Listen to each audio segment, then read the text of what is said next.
भारत के लोकतंत्र में न्यायपालिका को सबसे ऊंचा दर्जा दिया गया है, लेकिन जब देश के चीफ जस्टिस पर जूता फेंकने की घटना होती है तो सवाल सिर्फ सुरक्षा का नहीं बल्कि संविधान की मर्यादा का भी बच जाता है। यह हमला किसी व्यक्ति पर नहीं बल्कि न्याय के उस प्रतीक पर था जो देश के संविधान की रक्षा करता है। जूते से हमला करने की ये कोई पहली घटना नहीं है। इससे पहले भी कई नेताओं पर इस तरह के हमले हो चुके हैं, जिससे लगता है कि जूता फेंकने जैसी हरकत को भी विरोध कर प्रतीक बना दिया गया है। जूता फेंकने वाले की मंशा चाहे जो भी रही हो, लेकिन सत्तारूढ़ दल ने इसे लोकतांत्रिक संस्थाओं पर हमला बताया। वहीं विपक्ष ने कहा कि सीजेआई के दलित होने की वजह से इस तरह की घटना हुई है। साथ ही उन्होंने ये भी कहा कि जब जनता की आवाज नहीं सुनी जाती तो विरोध बढ़ता है, लेकिन चीफ जस्टिस पर जूता फेंकना केवल आपराधिक कृत्य नहीं बल्कि पूरे न्याय तंत्र पर अविश्वास दिखाने की कोशिश है। ऐसे में सवाल है कि क्या इस घटना से असली नुकसान संविधान की गरिमा का नहीं हुआ है? क्या किसी फैसले से या टिप्पणी से असहमत होकर जूते से हमला करना, विरोध करना सही है? क्या न्याय के मंदिर में मर्यादा तोड़कर इस तरह की घटना से देश के सम्मान को ठेस नहीं पहुंची है? और क्या लोकतंत्र के मजबूत स्तंभ पर हमला करने से सनातन धर्म मजबूत हो पाएगा? हम विस्तार से इस पर चर्चा करेंगे। उससे पहले देखिए ये रिपोर्ट।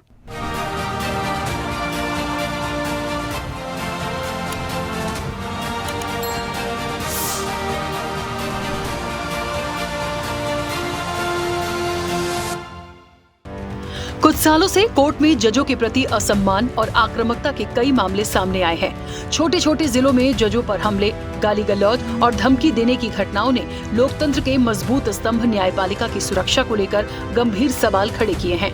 जजों की सुरक्षा सिर्फ पुलिस या अदालत की जिम्मेदारी नहीं बल्कि समाज की भी है। ये सच्चाई है कि जब अदालतों का सम्मान कम होता है तो लोकतंत्र की जड़ें कमजोर पड़ती हैं, लेकिन जब बात देश के चीफ जस्टिस से जुड़ी हो तो मामला और गंभीर हो जाता है। 72 साल के वकील राकेश किशोर ने सीजेआई BR गवई पर जूता फेंकने की कोशिश की। हालांकि जूता सीजेआई की बेंच तक नहीं पहुंच सका और सुरक्षा कर्मियों ने राकेश किशोर को पकड़ लिया। इस दौरान वकील ने सनातन का अपमान नहीं सहेगा हिंदुस्तान का नारा भी लगाया।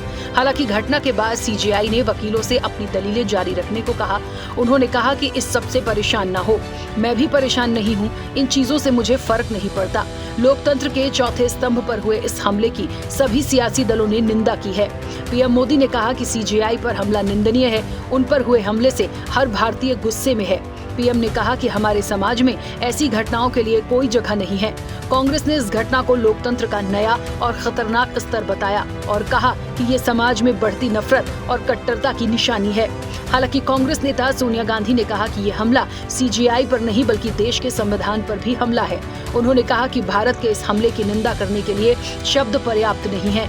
चीफ जस्टिस बहुत दयालु रहे हैं, लेकिन पूरे देश को गहरी पीड़ा और आक्रोश के साथ उनके साथ एकजुटता से खड़ा होना चाहिए।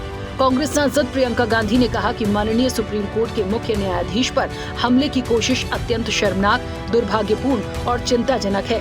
वहीं समाजवादी पार्टी के नेता अखिलेश यादव ने कहा कि कुछ लोगों के हाथ में जाकर तो जूता भी अपमानित महसूस करता है। पीडीए समाज का अपमान करने वाले ऐसे असभ्य लोग दरअसल अपने दंभ और अहंकार के मारे होते हैं। इनकी प्रभुत्ववादी सोच नफरत को जन्म देती है। भारत के सामाजिक और राजनीतिक इतिहास में ये दौर अपमान बनाम सम्मान के संघर्ष का है। इसलिए हम कहते हैं पीडीए का मतलब है पीड़ित, दुखी, अपमानित। पीडीए अपने स्वाभिमान और स्वमान का ये अंतिम संघर्ष निर्णायक रूप से जीत कर रहेगा। इसके साथ ही सत्ता पक्ष और विपक्ष के नेताओं ने इस घटना को लेकर क्या कहा, आइए आपको सुनाते हैं। एक बहुत गलत है और जो हमारा चीफ जस्टिस साहब है वो बहुत बड़ा व्यक्ति है, बहुत बड़ा ज्ञानी है और ऐसे अगर उनको कुछ कहना है तो कोर्ट में ही जाके कह सकते थे, लेकिन ऐसे व्यवहार करना, ऐसे एक बहुत बड़ा विद्वान व्यक्ति के खिलाफ ये बहुत बड़ा गलत है। ये संविधान का अपमान है और पहली बार इसी तरह की घटना घटी है।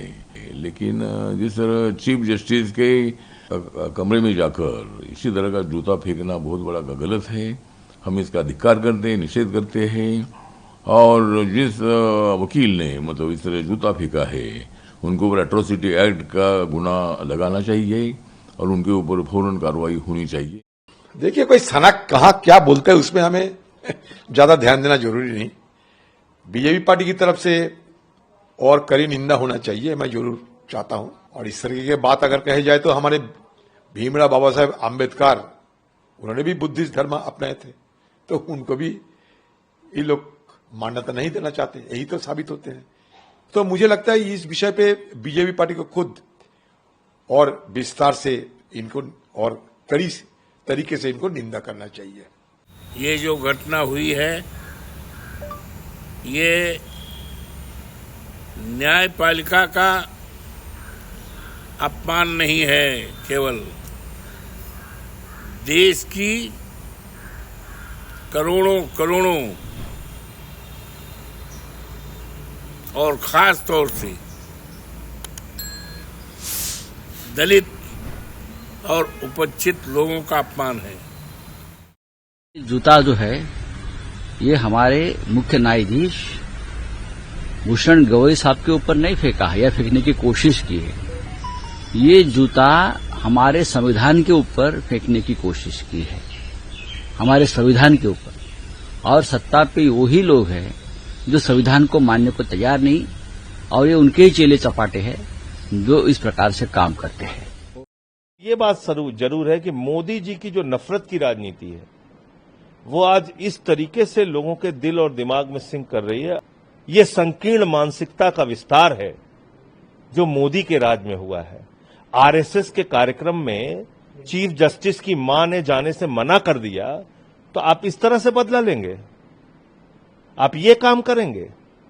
दलित समाज का एक व्यक्ति मुख्य न्यायाधीश की कुर्सी पर बैठ गया, इस बात को भारतीय जनता पार्टी और उसके नफरती तत्व बर्दाश्त तो नहीं कर पा रहे हैं। इस घटना को लेकर सीजेआई की मां कमलाताई गवई ने कहा कि किसी को भी कानून हाथ में लेकर अराजकता फैलाने का अधिकार नहीं है। उन्होंने ये भी कहा कि सभी को अपने मुद्दे शांति और संवैधानिक मार्ग से ही सुलझाने चाहिए। वहीं बहन कीर्ति ने कहा कि ये केवल व्यक्तिगत हमला नहीं बल्कि एक जहरीली विचारधारा है जिसे रोकना ही होगा। इनके ऊपर जो जूता फेंका है उसका सर्वप्रथम मैं निषेध करती हूँ। ये देश में किसी को भी अधिकार नहीं है कि अपने जो प्रश्न है, जो आपको कहना है, वो सनदशील मार्ग से और शांतता से अपने प्रश्न रखेंगे, ऐसा मैं सभी को विनती करती हूँ। ये जो हमला हुआ है ये पर्सनल लेवल पे डेफिनेटली नहीं है। ये जो हमला है हमारे संविधान, हमारे कॉन्स्टिट्यूशन का हमला है। जो भी हम आवाज उठाएंगे या जो भी हम अभी काम करेंगे अपने कॉन्स्टिट्यूशन के लिए, वो बाबा साहेब ने दी हुई कॉन्स्टिट्यूशनल फ्रेम में ही आधारित हो। सीजेआई पर हमले की कोशिश की हर कोई निंदा कर रहा है, लेकिन इसके पीछे की वजह पर जाएं तो किशोर का आरोप है कि चीफ जस्टिस ने एक मामले की सुनवाई और मॉरिशस में भाषण के दौरान सनातन धर्म का अपमान किया था। साथ ही मध्य प्रदेश के खजुराहो मंदिर में भगवान विष्णु की मूर्ति की पुनर्स्थापना की मांग वाली जनहित याचिका की सुनवाई के दौरान चीफ जस्टिस की टिप्पणी से नाराज था।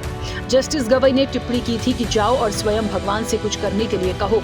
अगर आप कह रहे हैं कि आप भगवान विष्णु के प्रबल भक्त हैं तो आप प्रार्थना और ध्यान करें। किशोर ने कहा कि चीफ जस्टिस का ये सोचना चाहिए कि जब वो इतने ऊंचे संवैधानिक पद पर बैठे हैं तो उन्हें माय लॉर्ड शब्द का अर्थ समझना चाहिए और उसकी गरिमा बनाए रखनी चाहिए। किशोर ने आरोप लगाया कि न्यायपालिका अन्य समुदायों से जुड़े मामलों में अलग तरह से काम करती है, लेकिन वकील राकेश किशोर को अपने इस कदम का कोई मलाल भी नहीं है। मैं बहुत ज्यादा आहत हुआ कि 16 सितंबर को चीफ जस्टिस के कोर्ट में एक PIL किसी व्यक्ति ने दाखिल की, तो गवई साहब ने उसका जो है पूरी तरह से पहले तो मजाक उड़ाया। मजाक इन द सेंस कि ये कहा कि भाई आप मूर्ति से प्रार्थना करो, जाके आइडल से कहो कि वो अपना सर खुद रिस्टोर कर ले। उन्होंने एक्शन किया, मेरा रिएक्शन था ये जो भी था। तो आप इसके लिए जैसे लेना चाहें लीजिए। आई एम फ्री टू से दिस थिंग कि मैं फियरफुल नहीं हूं किसी चीज के लिए, ना मुझे कोई इस बात का अफसोस है कि क्या हुआ क्या नहीं हुआ। चीफ जस्टिस पर हुए हमले को लेकर देश भर के अधिवक्ताओं ने कई जगह विरोध प्रदर्शन किए। उनका कहना है कि ये एक व्यक्ति पर नहीं बल्कि पूरी न्यायपालिका की नींव हिलाने की साजिश है। इस घटना के बाद बार काउंसिल ऑफ इंडिया ने किशोर का लाइसेंस निलंबित कर दिया है, लेकिन अब तक उनके खिलाफ कोई मामला दर्ज नहीं किया गया। अब ये घटना सिर्फ कोर्ट की दीवारों तक सीमित नहीं रही, बल्कि सियासी गलियारों में भी इसकी गूंज सुनाई दे रही है। लेकिन सवाल अभी भी बरकरार है कि क्या सीजेआई पर हमला देश की न्यायपालिका के खिलाफ किसी साजिश का हिस्सा है? क्या सनातन धर्म के नाम पर इस तरह की हरकत करना संविधान के खिलाफ नहीं है? चैनल हेड RP श्रीवास्तव के साथ महेश नौटियाल की रिपोर्ट।